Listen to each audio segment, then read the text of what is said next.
Mi nombre es Elki Zavala, perteneciente a la Iglesia Primitiva de Filadelfia, la iglesia primitiva del primer siglo, pero presente en los tiempos modernos. Nuestra iglesia se basa en sus ministerios de las 5 reconciliación, restauración, renovación, reedificación y regeneración, y bajo la cobertura espiritual de nuestro pastor Alberto Sifonte. La mayoría de nosotros conocen la historia del rey Salomón. Siendo él muy joven, se hizo rey y hace una oración pidiendo al Señor que le dé una cosa grandiosa de valor, de la característica de un ser humano que se llama sabiduría.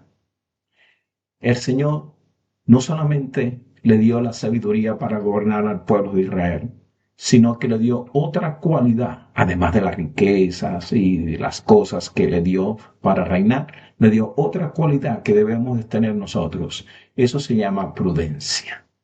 Hoy quiero hablarle la prudencia eficaz que da Dios. En el, en el primer libro de Reyes, capítulo 4, versículo 29, la palabra del Señor dice, y Dios dio a Salomón sabiduría y prudencia, muy grande y anchura de corazón como la arena que está a la orilla del mar. Todos sabemos de la inteligencia de Salomón, pero también de su prudencia. Sí, la prudencia es una de las virtudes que significa ser sabio, tener cordura, tener comportamiento. En otras palabras, saber oír y hablar menos. Eso se llama ser prudente. Aún teniendo el voto de hablar, aún teniendo la razón en una circunstancia, usted debe ser prudente. Poca palabra y ancho de oído.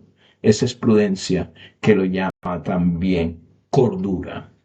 Uno de los reyes que tenía esta prudencia, además de otras virtudes, fue precisamente el padre del rey Salomón, el rey David, como lo dice en 1 Samuel capítulo 16, versículo 18, y dice, entonces uno de los criados respondió a rey Saúl diciendo, he aquí, yo he visto a un hijo de Isaí, de Belén. Está hablando del rey David, un hijo de Isaí de Belén que sabe tocar y es valiente, vigoroso, hombre de guerra, prudente en sus palabras y hermoso, y Jehová está con él. Si las cualidades de arriba no eran suficientes, la que sí era suficiente era que Jehová está con él. David era un rey prudente. Sabía comportarse a través de la persecución que hacía el rey Saúl a él por la envidia que le tenía. Ahora, en cómo debemos de ser nosotros una persona que es prudente en nuestros labios, vea el efecto que tiene. Una persona que es prudente, que es sabia, que tiene cordura, que habla poco, en sus labios se halla lo siguiente. En Proverbios 10, capítulo 10, versículo 13 dice, en los labios del prudente se halla la sabiduría, mas la vara es para las espaldas de falta de cordura. Seas prudente. En el libro también el libro de Proverbios, capítulo 10, versículo 19, dice, el que habla mucho es porque no oye y no es prudente. A esta persona, dice el rey Salomón en su libro de Proverbios, capítulo 10, versículo 19, dice, en las muchas palabras no falta pecado, mas el que refrena sus labios es prudente. Así que hable poco y refrene sus labios. Escuche. El libro, digamos, dice unas condiciones cuando usted se encuentra, o una persona se encuentra en unas situaciones difíciles que está atravesando en su vida. Él dice, el libro de Amós, capítulo 5, versículo 13, dice, por tanto, el prudente en tal tiempo, tiempo difícil, calla, porque el tiempo es malo. No se ponga a justificar un tiempo malo sus condiciones que tiene. Calle y lleva el problema al Señor, al Dios Padre. Déselo a Él y no ore quejándose. Dígale, Señor, estoy atravesando estas cosas, pero yo sé que tú me guiarás y saldré victorioso a través del poder de tu palabra, la cual leo y permite que sea escrita en las paredes de mi corazón. Por lo tanto, sea prudente.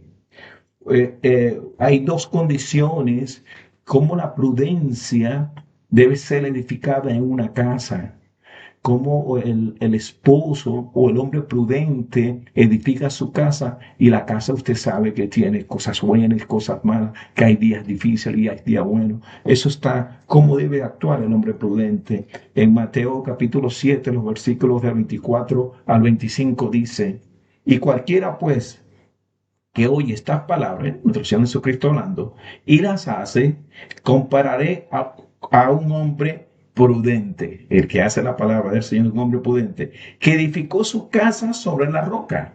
El hombre prudente edifica su casa sobre la roca, y la roca es Cristo Jesús, por la cual si viniera lluvia y ríos y soplaran vientos y golpearan contra aquella casa, no caerá, porque estaba fundada sobre la roca que es Cristo Jesús. Mas no así el hombre insensato, la cual construyó no en roca sino arena, y vinieron toda esta adversidad y se derrumbó. Por lo tanto, el hombre prudente construye sobre la roca que es Cristo Jesús su casa.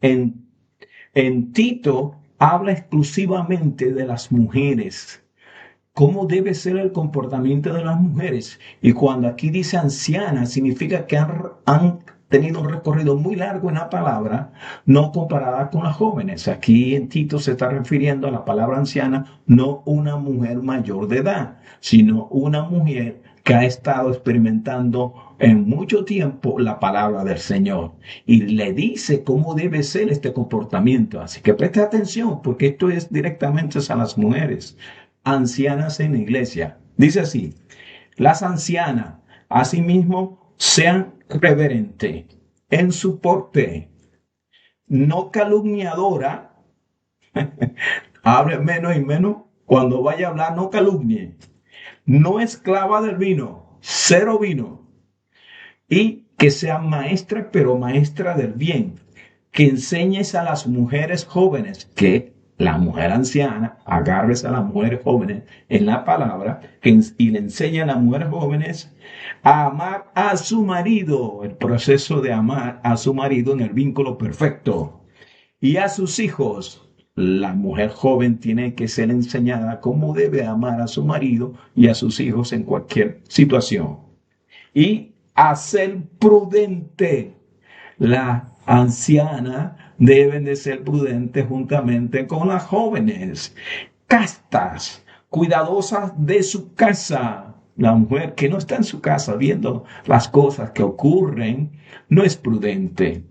Que sean buenas, sujetas a su marido. Muchas de las mujeres, esposas, no les gusta esta parte, pero esto lo está diciendo el Señor, que sean sujetas a su marido. Sujeta a su marido es que no hagan nada sin notificarle a su marido y que después vengan sorpresa, tengo esto y tengo aquello. No, sujeto significa respeto, consultar, hablar, comunicar. Eso significa sujeta a su marido, para que la palabra de Dios no sea blasfemada. ¿Qué le dices las ancianas? Tito está hablando de las ancianas, pero también es a las jóvenes, porque en Tito 2:6 dice, exhorta a sí mismo a las jóvenes a ser prudentes. Así que todas las mujeres, sean jóvenes, sean ancianas, sean en edad, pero más importante en la palabra del Señor, deben de ser prudentes. En Proverbio 3:5 hay un límite de la prudencia, y el límite de la prudencia es Dios. Y dice así, preste mucha atención, como dice en Proverbios 3:5, dice, fíjate de Jehová de todo tu corazón y no te apoyes en tu propia prudencia. Un hombre que es prudente, cuando llega a una situación, no es que va a tomar a través de sus conclusiones lo que quiere decir y tomar acción. No, consulta en Jehová. Como todas las cosas son llevadas a él, y él no va a dar la aprobación si está bien o está mal. Eso se llama ser prudente. Ahora, una de las cosas más importantes que describe el rey Salomón en el libro de Eclesiastés es el temor a Dios. Y el fin del discurso es, teme a Jehová tu Dios y guarda sus mandamientos, porque esto es todo del hombre. ¿Y cuál es el temor de Dios? ¿Cómo se obtiene el temor de Dios? Eso está en Proverbio capítulo 2, el Proverbio capítulo 2 del 1 al 5, y dice así, entre eso está la prudencia, dice, esto es la exhortación a tener el temor a Dios. Dice, hijo mío, si recibieres mi palabra, hay que recibir la palabra, y mis mandamientos guardaré dentro de ti, haciendo estar atento tu oído a la sabiduría, si inclinares tu corazón a la prudencia. Hay que inclinar el corazón a la prudencia, hay que ser prudente. Si clamares a la inteligencia y a la prudencia dieres tu voz, si como la plata la buscar y la escudriñares, que buscarla como a tesoro, entonces entenderás el temor de Jehová y hallará el conocimiento de Dios. Estos son todos los pasos para tener el temor a Dios y el conocimiento de Dios con todas estas virtudes. Si guardamos su mandamiento, estar atentos a sus oídos, a su sabiduría, ser prudente en su corazón, clamar a la inteligencia, entonces entenderemos el temor a Dios. Y tendremos tu conocimiento. Aleluya, aleluya, amén. Qué hermosura es ser temeroso de la palabra de Dios y que nos enseñe, que nos dé sabiduría y prudencia con una anchura de corazón. Amén, amén, amén. Por eso es que somos RCA, que significa la redención, la crucifixión y el amor de Cristo Jesús. Somos Asá, que es la sanidad y la santidad, pero más importante somos Gad, que es la gracia, el amor y la comunicación del Espíritu Santo. La comunión del Espíritu Santo sobre nosotros. Aleluya, aleluya, amén. Sea prudente, escuche más y hable poco. Aleluya, aleluya, amén.